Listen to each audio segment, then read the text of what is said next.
الحمد لله نحمده ونستعينه ونستغفره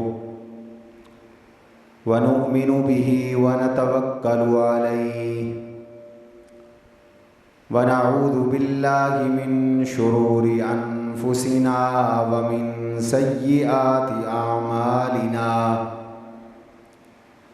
من يهده الله فلا مضل له ومن يضلله فلا هادي له ونشهد أن لا إله إلا الله وحده لا شريك له ونشهد أن سيدنا ومولانا محمدا عبده ورسوله صلی اللہ تعالی علیہ وعلى آلہ وأصحابہ وأزواجہ وأتباعہ وذریاتہ اجمعین اما بعد فأعوذ باللہ من الشیطان الرجیم بسم اللہ الرحمن الرحیم ومن زحزح عن النار وأدخل الجنة فقد فاز وما الحياة الدنيا إلا متاع الغرور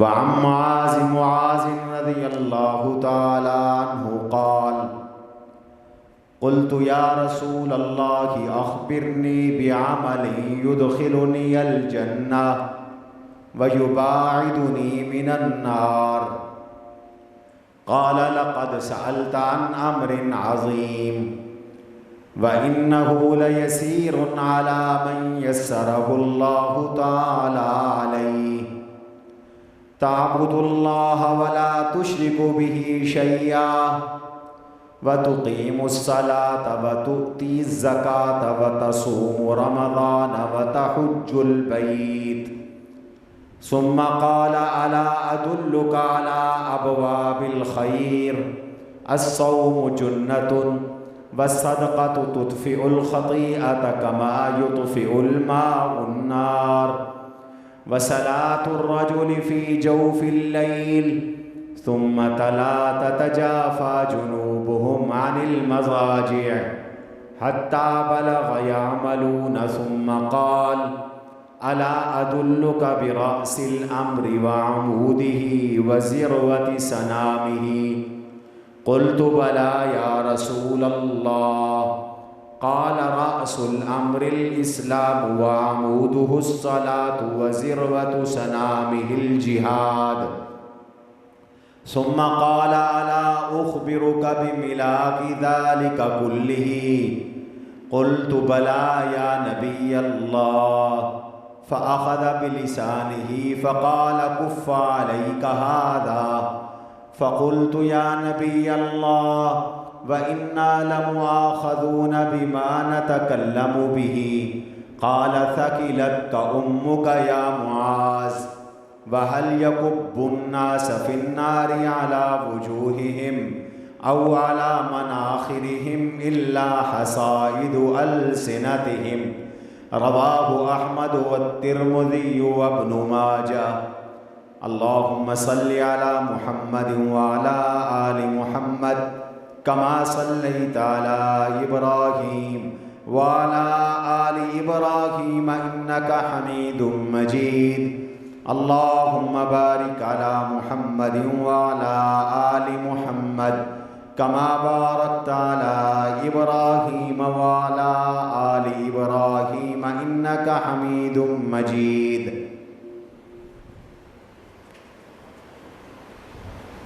عزیزان گرامی، سامعین محترم، آپ حضرات کے سامنے قرآن کریم کا ایک حصہ اور سیدنا معاذ رضی اللہ تعالی عنہ کی ایک حدیث تلاوت کی ہے۔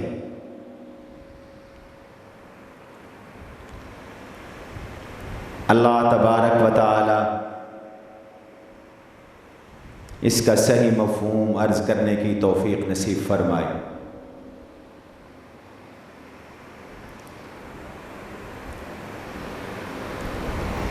انسان کی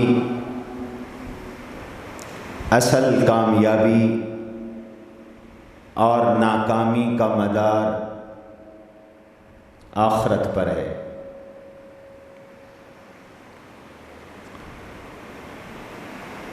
اور وہ مدار اللہ تعالیٰ نے قرآن کریم میں بیان کیا۔ کامیاب انسان کون ہے اور ناکام انسان کون ہے۔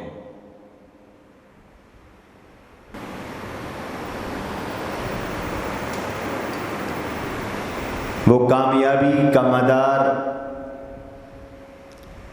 کیا ہے، وہ اللہ تعالیٰ نے قرآن کریم میں بیان فرمایا ہے۔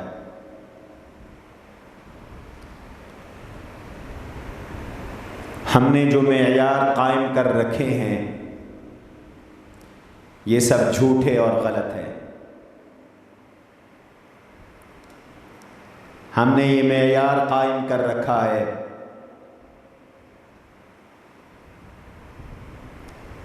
کہ وہ شخص کامیاب ہے جس کے پاس دولت زیادہ ہے، وہ ناکام ہے جو تنگ دست اور فقیر ہے۔ ہم نے یہ معیار قائم کر رکھا ہے کہ وہ کامیاب ہے جس کی شہرت زیادہ ہے، اور وہ ناکام ہے جسے کوئی جانتا نہیں۔ ہم نے ایک معیار یہ قائم کر رکھا ہے کہ وہ کامیاب ہے جس کو کوئی عہدہ اور منصب حکومت مل جائے، اور وہ ناکام ہے جس کو کوئی منصب اور حکومت اور عہدہ نہ ملے۔ ہم لوگوں نے یہ معیار قائم کر رکھا ہے کہ جس کی بڑی کوٹھی ہو، بڑا بنگلہ ہو، بڑی گاڑی ہو، وہ کامیاب ہے، اور جس کا کرائے کا مکان ہو، کچا گھر ہو، رہائش نہ ملے، وہ ناکام ہے۔ یہ وہ معیار ہیں جو لوگوں نے اپنے طور پر قائم کر رکھے ہیں۔ یہ سارے معیار جھوٹے اور غلط ہیں۔ اللہ تعالیٰ نے قرآن کریم میں ان معیاروں کو باطل قرار دیا، دھوکہ قرار دیا۔ وَمَا الْحَيَاةُ الدُّنْيَا إِلَّا مَتَاعُ الْغُرُورِ، دنیا کی زندگی دھوکے کا سامان ہے۔ دولت کا مل جانا بھی دھوکہ ہے، اقتدار کا مل جانا بھی دھوکہ ہے، شہرت کا مل جانا بھی دھوکہ ہے، طاقت کا مل جانا بھی دھوکہ ہے، عزت کا مل جانا بھی دھوکہ ہے، کوٹھیوں اور بنگلوں کا مل جانا بھی دھوکہ ہے، گاڑیوں کا، کاروں کا مل جانا بھی دھوکہ ہے۔ فرمایا یہ سب دھوکہ ہے۔ دھوکہ کیوں ہے؟ ان میں دوام نہیں ہے۔ اقتدار ہمیشہ نہیں رہتا، دولت ہمیشہ نہیں رہتی، طاقت ہمیشہ نہیں رہتی، شہرت ہمیشہ نہیں رہتی، حکومت ہمیشہ نہیں رہتی، منصب ہمیشہ نہیں رہتا، اولاد ہمیشہ نہیں رہتی، لوگوں کی حمایت ہمیشہ نہیں رہتی۔ یہ سب دھوکہ ہے۔ وَمَا الْحَيَاةُ الدُّنْيَا إِلَّا مَتَاعُ الْغُرُورِ، اور دنیا کی زندگی دھوکے کا سامان ہے۔ تو پھر کامیابی کا مدار اور معیار کیا ہے؟ کس کو کامیاب سمجھیں اور کس کو ناکام سمجھیں؟ اللہ تعالیٰ نے یہ معیار خود متعین فرما دیا۔ اللہ تعالیٰ نے یہ معیار خود بتلا دیا، من زحزح عن النار وادخل الجنة فقد فاز، جو دوزخ سے بچا لیا گیا اور جنت میں داخل کر دیا گیا وہ کامیاب ہے۔ مرنے کے بعد عذاب سے بچ گیا، جہنم سے بچ گیا، ذلت سے بچ گیا، رسوائی سے بچ گیا، روسیاہی سے بچ گیا، جنت کا داخلہ نصیب ہو گیا، اللہ نے جنت عطا فرما دی تو کامیاب ہے۔ وَمَنْ زُحْزِحَ عَنِ النَّارِ پہلے ہے، وَأُدْخِلَ الْجَنَّةَ بعد میں ہے۔ دوزخ سے بچ گیا تو یہ بھی کامیابی، اور اس سے بڑی کامیابی یہ ہے کہ جنت کا داخلہ نصیب ہو گیا، یہ کامیاب ہے۔ چاہے اس کی زندگی عسر میں گزری، تنگی میں گزری، مشکل میں گزری، بے عزتیوں میں گزری، تنگ دستیوں میں گزری، چاہے وہ جھوپڑی میں رہا، پھٹے پرانے لباس میں رہا، سوار ہونے کے لیے اس کے پاس سائیکل اور موٹر سائیکل بھی نہیں تھا، لیکن خاتمہ ایمان پہ ہو گیا، مرنے کے بعد دوزخ سے خلاصی ہو گئی، جنت کا داخلہ مل گیا، وہ کامیاب ہے۔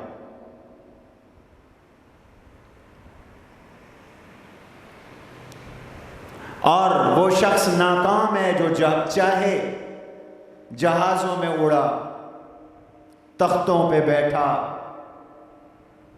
وائٹ ہاؤس میں رہا، بڑے بڑے محلات کو آباد کیا، حکم پر زیر و زبر کر دیا جاتا ہے دنیا کو، لیکن فرمایا جو دوزخ سے نہیں بچ سکا، جنت جس کو نہیں ملی وہ ناکام ہے۔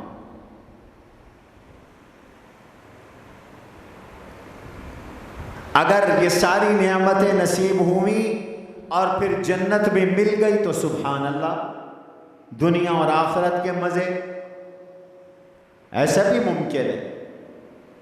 حضرت سیدنا سلیمان علیہ السلام کو اللہ نے دنیا میں ہر چیز عطا کی تھی، ہر چیز، ہر نعمت مادی بھی عطا کی تھی، روحانی بھی عطا کی تھی، اور آخرت میں بھی جنت ہے۔ حضرات صحابہ رضوان اللہ علیہم اجمعین میں سے بہت سو کو اللہ نے مال و دولت سے مالا مال فرمایا تھا، آخرت میں بھی جنت ہے۔ بہت سے اولیاء اللہ کو اللہ نے نعمتیں عطا فرمائی تھی، آخرت میں بھی جنت ہے، تو وہ تو سبحان اللہ۔ لیکن اگر دنیا میں سب کچھ مل گیا اور مرنے کے بعد دوزخ سے خلاصی نہ ہوئی، جنت نہ ملی، تو یہ ناکام ہے، یہ حاکم ہو کر بھی ناکام ہے، یہ عالم ہو کر بھی ناکام ہے، یہ جاگیردار ہو کر بھی ناکام ہے، یہ صنعت کار ہو کر بھی ناکام ہے، یہ ذمہ دار ہو کر بھی ناکام ہے۔ تو کامیابی اور ناکامی کا مدار دنیا نہیں، آخرت ہے، دولت نہیں، دوزخ سے خلاصی ہے، اقتدار نہیں، بلکہ خاتمے کا ایمان پر ہونا ہے، یہ کامیابی کا معیار ہے۔ اس لیے ہر آدمی کو اس کی فکر کرنی پڑے گی۔ من زحزح عن النار وادخل الجنة فقد فاز، جو دوزخ سے بچ گیا اور جنت مل گئی وہ کامیاب، اور جو دوزخ سے نہ بچا غریب ہے، امیر ہے، دوزخ سے نہیں بچا، ناکام۔ ایک آدمی کی دنیا میں غربت میں گزری، مر کر بھی جہنم، اس سے بڑا بد نصیب ہے کوئی نہیں۔ ایک آدمی دنیا میں بھی خوشحال اور جنت میں مل گئی، یہ بھی خوش نصیب۔ ایک آدمی کی دنیا تنگی میں گزری اور آخرت میں جنت مل گئی، یہ بھی خوش نصیب۔ اور ایک آدمی کی دنیا بڑی کام کی گزری لیکن مرنے کے بعد دوزخ ملی، یہ بھی ناکام۔ تو کامیابی کا معیار جنت ہے، ناکامی کا معیار دوزخ ہے۔ کامیابی کا معیار ایمان اور اعمال ہے، ناکامی کا معیار بدعملی اور بے ایمانی ہے، کفر ہے، شرک ہے اور اعمال پہ نہ آنا ہے۔ پکی ٹھکی بات ہے، جس میں ایمان نہیں وہ کامیاب نہیں، چاہے ہواؤں میں اڑے، چاہے سمندروں میں چلے، ایمان کے بغیر کامیابی نہیں ہے، اعمال کے بغیر کامیابی نہیں ہے۔ جھوٹی امیدوں میں نہ رہیں۔ یہودیوں کا ایک وصف اللہ نے ذکر کیا، وہ جھوٹی امیدوں میں رہتے ہیں۔ شیطان جھوٹی امیدیں دلاتا ہے، یمنیہم، آرزویں دلاتا ہے، کچھ نہیں ہوتا، کچھ نہیں ہوتا، کچھ نہیں ہوتا، ہم کامیاب ہو جائیں گے، جنت میں چلے جائیں گے۔ ایمان کے بغیر جنت نہیں ہے، یاد رکھو، اعمال کے بغیر بھی جنت نہیں ہے۔ جنت ملی تو کامیابی ہے۔ کن اعمال کے ساتھ جنت ملتی ہے؟ کن اعمال سے آدمی دوزخ سے بچ سکتا ہے؟ ایمان تو پہلی شرط ہے، ایمان کے بغیر کامیابی ممکن نہیں۔ اب اعمال، وہ کون سے اعمال ہیں جن سے جنت مل جائے گی اور دوزخ سے نجات نصیب ہو جائے گی؟ وہ کون سے اعمال ہیں؟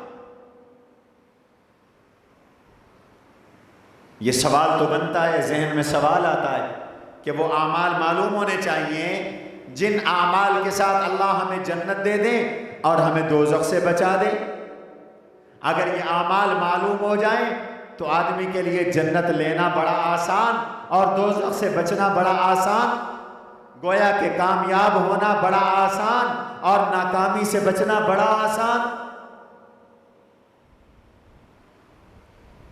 یہ بڑا جامع سوال ہے۔ وہ اعمال بتلاؤ جس سے جنت مل جائے اور آدمی جہنم سے بچ جائے، وہ کون سے اعمال ہیں تاکہ آدمی دنیا میں وہ اعمال کرے اور جنت میں چلا جائے اور ان کاموں سے بچے اور جنت میں چلا جائے، دوزخ سے بچ جائے۔ یہ بڑا اہم سوال ہے۔ اس سوال کا جواب بھی رحمت عالم صلی اللہ علیہ وسلم نے عطا فرمایا۔ حضور نے عطا فرمایا کہ وہ کون سے اعمال ہیں جو جنت میں لے جاتے ہیں اور وہ کون سے اعمال ہیں جو آدمی کو جہنم میں دھکیل دیتے ہیں اور جنت نہیں ملتی۔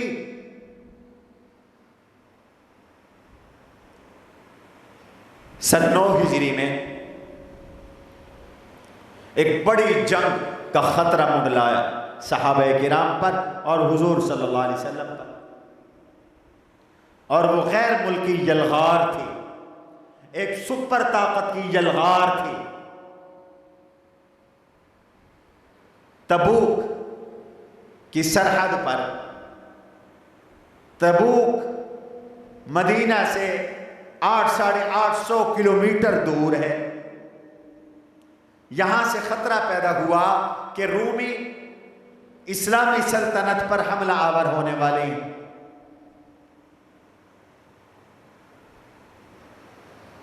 گرمی کا موسم تھا،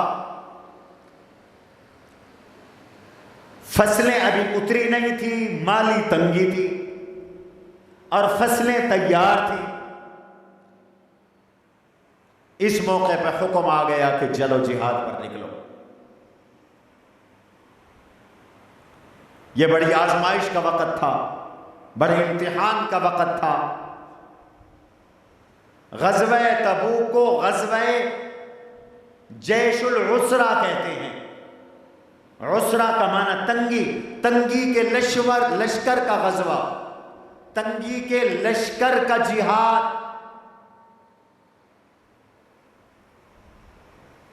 اس کو جیش العسرہ کہتے ہیں۔ حضور نے خود فرمایا من جاہد جیش العسرۃ فلہ الجنہ۔ پیسے بھی نہیں ہیں، پیسوں کی بھی ضرورت ہے، فوجیوں اور رضاکاروں اور مجاہدوں کی بھی ضرورت ہے۔ چلو سارے نکلو، پیسے بھی لاؤ، جو پیسے لائے گا اس کے لیے جنت۔ صحابہ نے بڑی قربانیاں دی، تفصیل کا موقع نہیں۔ اس غزوہ تبوک میں حضور پاک صلی اللہ علیہ وسلم تشریف لے گئے، واپس آ رہے تھے تو واپسی پر دوپہر کے وقت میں سخت گرمی ہو گئی، عرب کی گرمی اور پھر پہاڑوں کی اور ریگستانوں کی گرمی، اور وہاں کوئی گھنے درخت بھی نہیں۔ آپ نے دیکھا ہے جن لوگوں نے حج عمرہ کیا، مکے سے مدینے، جدہ سے مکہ مدینہ سفر کیے، وہ دیکھتے ہیں کہ وہاں کوئی باغات بھی نہیں ہے، کوئی گھنے درخت بھی نہیں ہے، آج بھی نہیں ہے۔ سخت گرمی ہو گئی۔ آپ نے صحابہ سے فرمایا پھیل جاؤ، جہاں جس کو تھوڑا بہت سایہ ملتا ہے اس سایہ میں چلے جاؤ۔ صحابہ پھیل گئے، کوئی کسی درخت کے نیچے، کوئی کسی پہاڑ پر کسی جھاڑی کے نیچے، کوئی کہیں سایہ ڈھونڈ رہا ہے، کوئی کہیں سایہ ڈھونڈ رہا ہے۔ سایوں کی تلاش ہے۔ جناب رسول اللہ صلی اللہ علیہ وسلم اور حضرت معاذ ابن جبل رضی اللہ عنہ ساتھ ساتھ۔ حضرت معاذ کو حضور کا قرب حاصل تھا، آپ اللہ کے نبی کے بالکل قریب تھے، حضور کے رفیق تھے۔ معاذ ابن جبل رضی اللہ عنہ جلیل القدر صحابی ہیں، اونچے درجے کے صحابی ہیں، اور صحابہ کو ایسے سوالات کی جستجو رہتی تھی۔ اب جیسے آج میرے اور آپ کے ذہن میں سوال پیدا ہو رہا ہے کہ آخر ہمیں پتہ چلے کہ وہ کون سے اعمال ہیں جو جنت میں لے جائیں گے، دوزخ سے بچائیں گے، ہمیں وہ اعمال معلوم ہو تاکہ ہم وہ عمل کریں اور جنت میں چلے جائیں۔ صحابہ کو تو اس سے زیادہ تجسس تھا۔ تو سیدنا معاذ بن جبل رضی اللہ تعالی عنہ نے حضور علیہ السلام سے یہ سوال کر لیا۔ فرمایا حضرت معاذ نے، یا رسول اللہ اخبرنی بعمل یدخلنی الجنت ویباعدنی من النار۔ آقا ایسے عمل بتلا دیجئے جو مجھے جنت میں لے جائیں اور دوزخ سے بچا لیں، جو کامیابی کا اصل معیار ہے۔ کامیابی کا معیار بھی یہی قرآن نے بیان کیا، من زحزح عن النار وادخل الجنہ فقد فاز۔ جہنم سے بچ گئے، جنت مل گئی تو کامیاب۔ یا رسول اللہ کامیابی بتا دیجئے، کامیابی والے اعمال بتلا دیجئے، جنت میں داخل کرنے والے اعمال بتلا دیجئے۔ حضور علیہ السلام نے جواب ارشاد فرمایا، لقد سألت عن امرنا عظیم۔ معاذ تم نے بڑی بات پوچھی، معاذ تم نے بڑا سوال کیا، یہ تمہارا سوال عظیم الشان ہے، اہم سوال ہے۔ تمہارے دماغ میں یہ عجیب بات آئی کہ جنت میں داخلے والے اعمال پوچھ لو، دوزخ سے حفاظت والے اعمال پوچھ لو، تم نے بڑا سوال کیا، اور ایسے اعمال مشکل ہیں۔ عظیمین کا ایک معنی یہ بھی ہے کہ یہ اعمال مشکل ہیں، ہر کوئی نہیں کرتا، لیکن وَإِنَّهُ لَيَسِيرٌ عَلَى مَنْ يَسَّرَهُ اللَّهُ، اللہ جس کے لیے اعمال آسان کر دے تو اس کے لیے بڑے آسان ہیں۔ ایسے عمل جو آدمی کو جنت میں پہنچا دے، دوزخ سے بچا لیں، اس شخص کے لیے بڑے آسان ہیں جس کے لیے اللہ آسانی پیدا کرے، اور اللہ اس کے لیے آسانی پیدا کرتے ہیں جو عمل کرنے کی کوشش کرتا ہے۔ اما من اعطى واتقى وصدق بالحسنى فسنيسره لليسرى، اللہ کی راہ میں دیا، گناہوں سے بچا، اور سچے عقیدے اختیار کیے، اس کے لیے ہر کام آسان۔ فَسَنْيَسِّرُهُ لِلْيُسْرَى، معاذ واقعتاً ایسے کام ہیں، ایسے اعمال ہیں، اور اللہ آسان کر دیتے ہیں، اور جب آسانی ہوتی ہے تو وہ عمل کرنا بھی آسان ہو جاتا ہے۔ وہ عمل کرو اور جنت میں چلے جاؤ، دوزخ سے بچ جاؤ۔ اب وہ اعمال بتلائے، آپ بھی وہ اعمال زندگی میں یاد کر لیں۔ حضور نے وعدہ فرمایا، یہ عمل کرو جنت میں چلے جاؤ، دوزخ سے بچ جاؤ۔ مختصر عمل ہے۔ وظیفے لوگ پوچھتے ہیں حضور سے بڑا وظیفہ اور کس کا ہوگا؟ آپ علیہ الصلوۃ والسلام ارشاد فرماتے ہیں کہ یہ اعمال کرو اور جنت میں چلے جاؤ، دوزخ سے بچ جاؤ گے۔ اور وہ کون سے اعمال ہیں؟ آپ صلی اللہ تعالی علیہ وسلم نے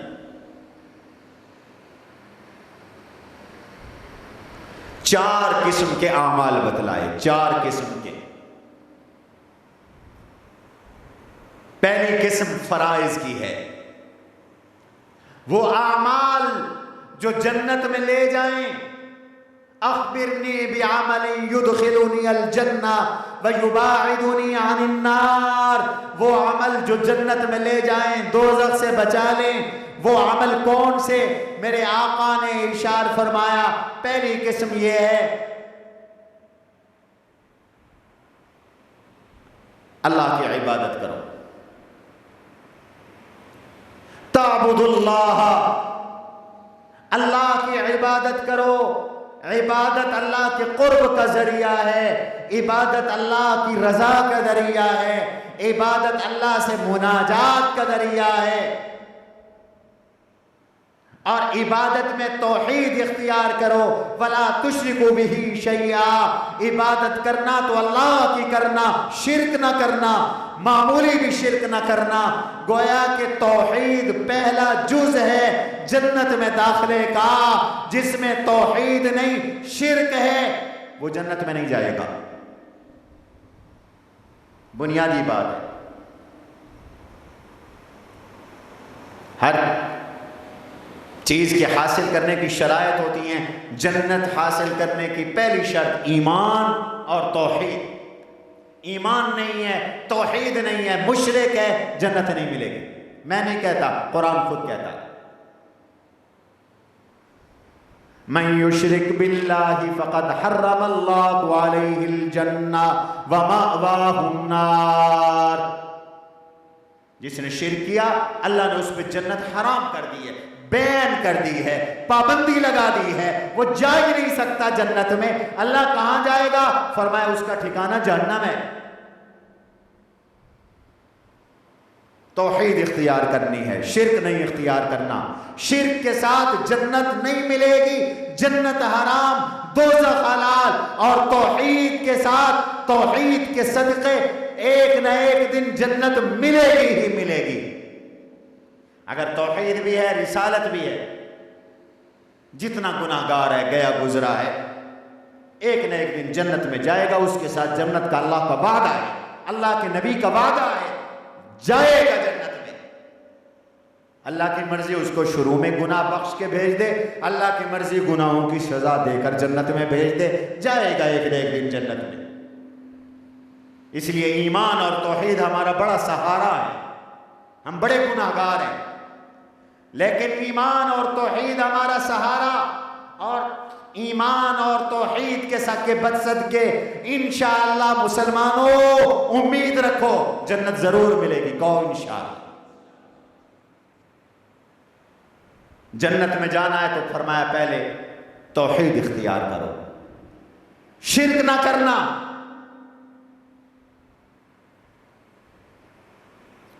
دوسری بات، وَتُقِيمُ الصَّلَاةَ وَتُؤْتِ الزَّكَاةَ وَتَصُومُ رَمَضَانَ وَتَحُجُّ الْبَيْتِ۔ اسلام کے یہ پانچوں ارکان ہیں۔ توحید اختیار کرنی ہے، نماز قائم کرنی ہے، روزہ رکھنا ہے، زکوٰۃ دینی ہے، زندگی میں ایک بار اگر صاحب استطاعت ہے تو بیت اللہ کا حج کرنا ہے۔ یہ پانچ کام بنیاد ہیں اسلام کے لیے اور بنیاد ہے جنت میں داخلے کے لیے۔ اگر توحید نہیں جنت نہیں ملے گی، اگر نماز نہیں، روزہ نہیں، حج نہیں، زکوٰۃ نہیں، تو جنت کا دخول اولی ملنا بہت مشکل ہے۔ جنت میں جانا ہے، نماز کی پابندی کرو۔ نماز ایک نہیں پڑھتا، کہتا ہے جنت میں جاؤں۔ بے نمازی کو جنت میں بھیجنا، اگر عقیدہ ٹھیک ہے، اللہ کے اختیار میں ہے، لیکن اللہ کے نبی علیہ السلام ارشاد فرماتے ہیں بے نمازی کا حشر مومنوں کے ساتھ نہیں ہوگا، بے نمازی کا حشر فرعون، حامان، قارون کے ساتھ ہوگا۔ نماز پڑھو، نماز ادا کرو۔ وَتُقِيمُ الصَّلَاةَ، جنت میں داخلے کے لیے توحید ضروری، نماز ضروری، نماز کے بغیر جنت کا داخلہ مشکل۔ یہ وہ اعمال ہیں جو کر کے ہم جنت میں جا سکتے ہیں۔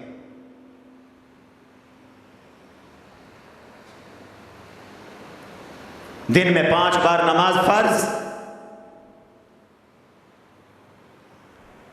سال میں 1 مہینہ روزے فرض، سال میں 1 بار زکوٰۃ فرض، صاحب نصاب پر 1 بار زکوٰۃ فرض، اور صاحب استطاعت پر زندگی میں 1 بار حج بیت اللہ فرض۔ نماز نہیں پڑھتا، من ترک الصلاۃ متعمدا فقد کفر، جنت خاک ملے گی، یہ تو کفر کے قریب ہے، یہ تو کافر ہو کے مرنے کے قریب ہے۔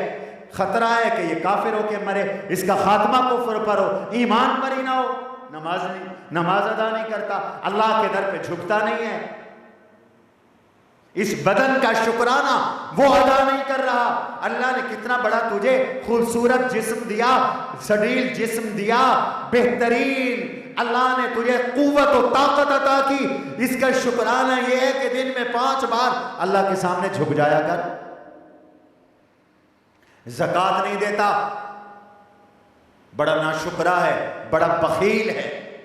شریعت کی نظر میں سب سے بڑا بخیل وہ ہے جو زکوٰۃ نہیں دیتا، چاہے لوگوں کو لاکھوں کھلاتا ہو، وہ بخیل ہے جو زکوٰۃ نہیں دیتا، زکوٰۃ ادا نہیں کرتا، سال کے بعد پتہ ہی نہیں زکوٰۃ کا، ناشکرا ہے، رب کا کھاتا ہے اور رب کے نام پر دیتا نہیں ہے، وہ ناراض ہو گیا تو وہ سب چھین بھی سکتا ہے۔ روزہ نہیں رکھتا، یہ بھی ناشکرا ہے، اللہ نے صحت و طاقت عطا کی اور اس کے حکم پر یہ کچھ دیر بھوکا پیاسا رہنے کے لیے تیار نہیں ہے، اور حج بیت اللہ نہیں کرتا۔ میرے آقا نے فرمایا جو حج نہیں کرتا بغیر کسی شرعی عذر کے، مر رہا ہے اسے کہو یہودی عیسائی ہو کے مرے، وہ اسلام پہ نہیں مر رہا۔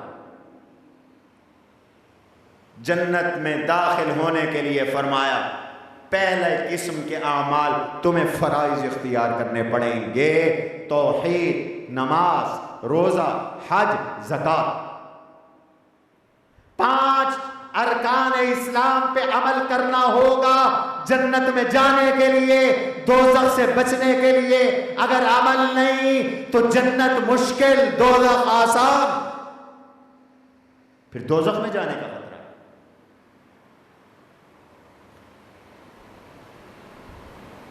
آج حکمران، ادارے،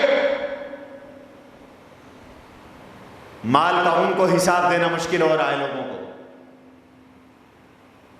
اللہ کو کیسے حساب دو گے ایک ایک پائی کا؟ اگر زکوٰۃ نہیں دی، اس بدن کا ایک ایک نعمت کا کیسے اللہ کو حساب دو گے؟ فرض اعمال کرو، فرمایا معاذ تم نے پوچھا جنت والے اعمال بتلاؤ، پہلا درجہ فرائض کا، فرائض کی پابندی کرو جنت ملے گی۔ دوسرا درجہ تم نے پوچھا جنت کے اعمال بتلاؤ، تمہارے فرضوں میں کمی رہتی ہے، کوتاہی رہتی ہے، اس کمی اور کوتاہی کو دور کرنے کے لیے اب کچھ ایسے بھی اعمال تمہیں کرنے پڑیں گے جو نوافل ہیں، اس سے تمہارے درجے بلند ہوں گے اور تمہارے فرائض مکمل ہوں گے۔ فرائض کے لیے نوافل ضروری ہے۔ دوسرا درجہ نوافل کا بتایا، روٹی اکیلے نہیں کھاتے ہو، اچھا کھانا کھانے کے لیے سالن ضروری ہے۔ زندہ رہنے کے لیے تو روٹی کھانا بھی کافی ہے، لیکن پوری روٹی خشک کھائی نہیں جاتی، پیٹ بھرتا نہیں ہے، تو اس پیٹ کو بھرنے کے لیے سالن کی ضرورت ہے، اور مزید مرغوب بنانے کے لیے اور اپنے آپ کو بہت سی بیماریوں سے بچانے کے لیے ڈاکٹر کہتے ہیں سلاد کھانا ضروری ہے۔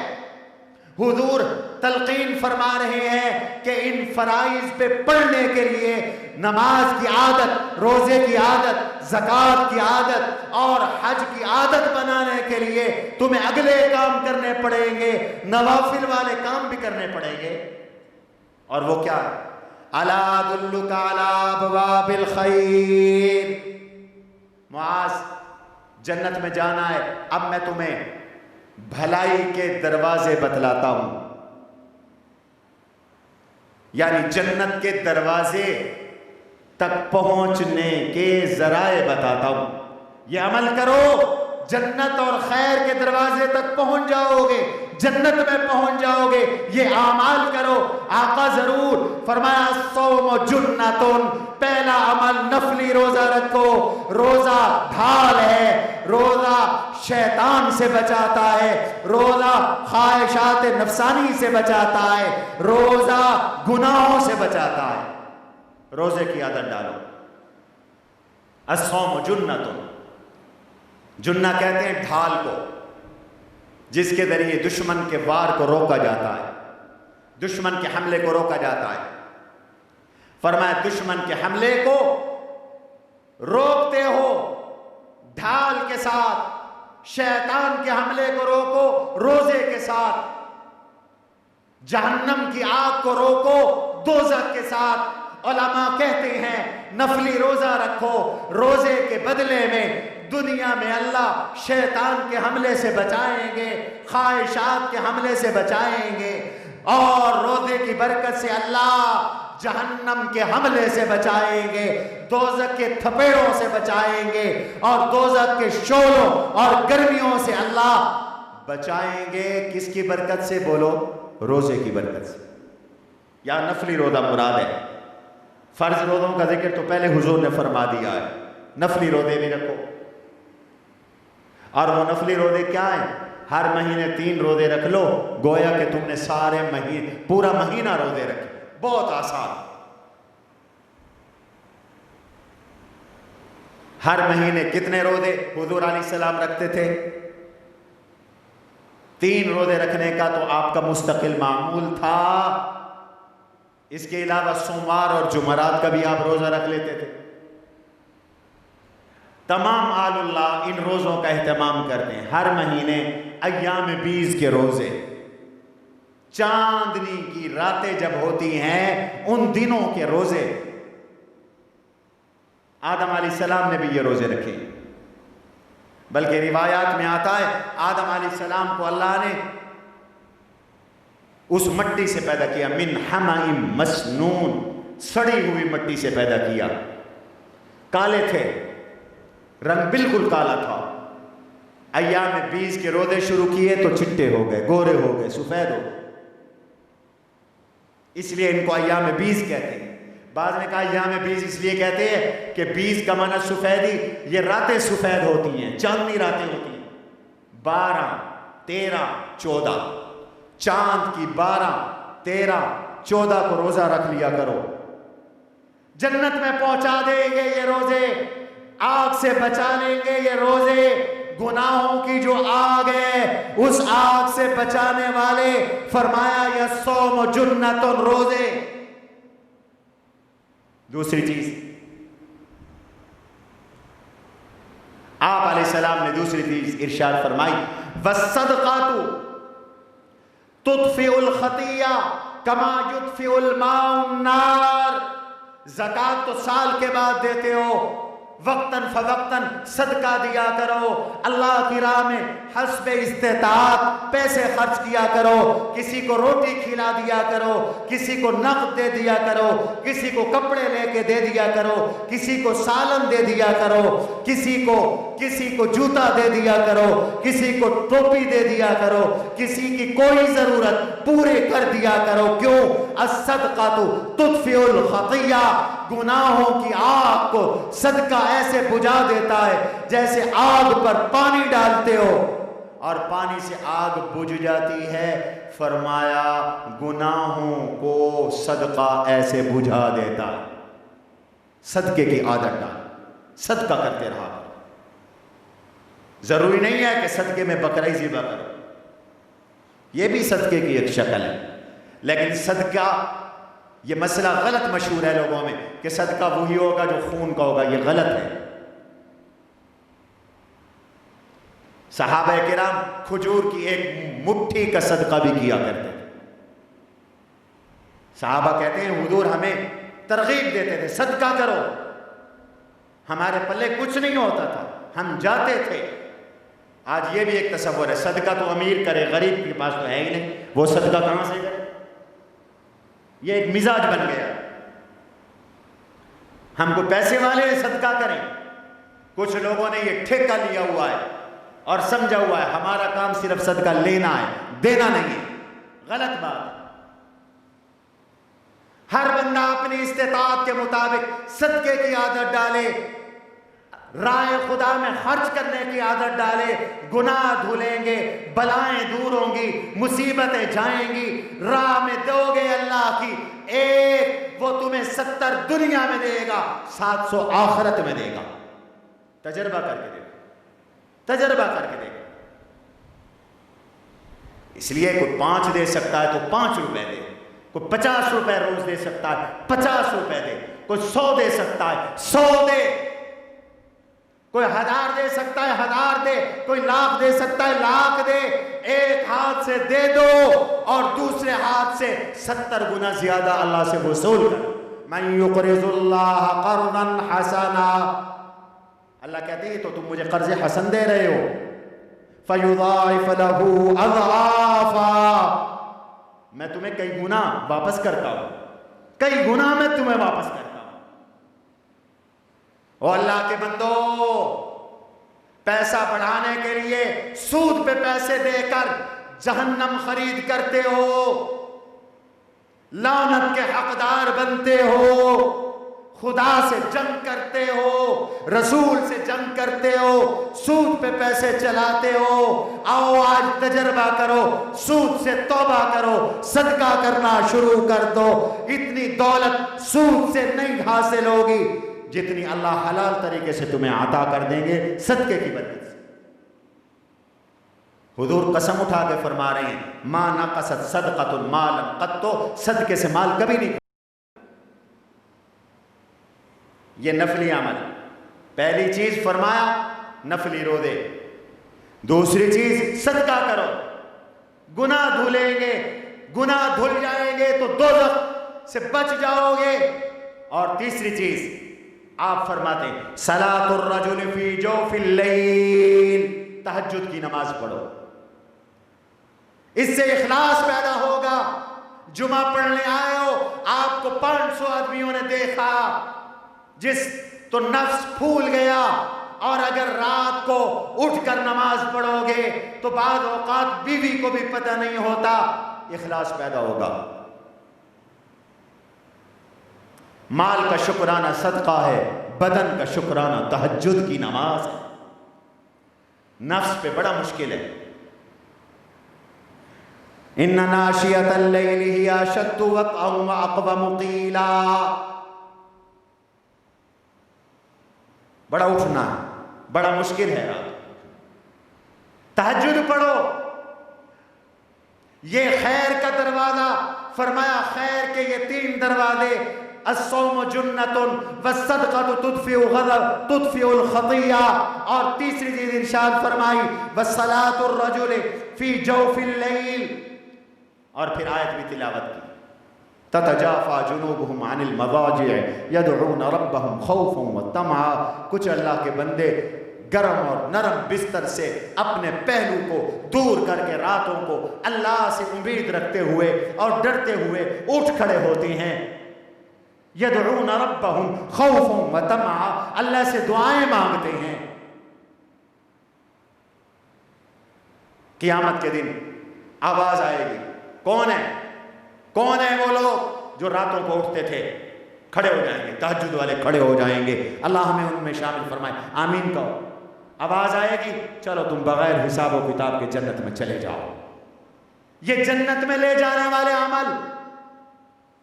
پھر تیسری قسم بیان کی، فرمایا الا ادلک برأس الامر، اسلام کا سر اور اس اسلام کی چھت اور اسلام کے ستون میں تمہیں بتاتا ہوں۔ فرمایا اسلام کی چھت تو ہے، اسلام کی چھت تو ہے شہادت ہے، رأس الامر الاسلام، اسلام سے مراد کلمہ شہادت۔ کلمہ شہادت کے بغیر اسلام کی عمارت نہیں ہے، جیسے چھت کے بغیر یہ عمارت ناقص ہے۔ عمارت بنتی تب ہے جب چھت پڑے۔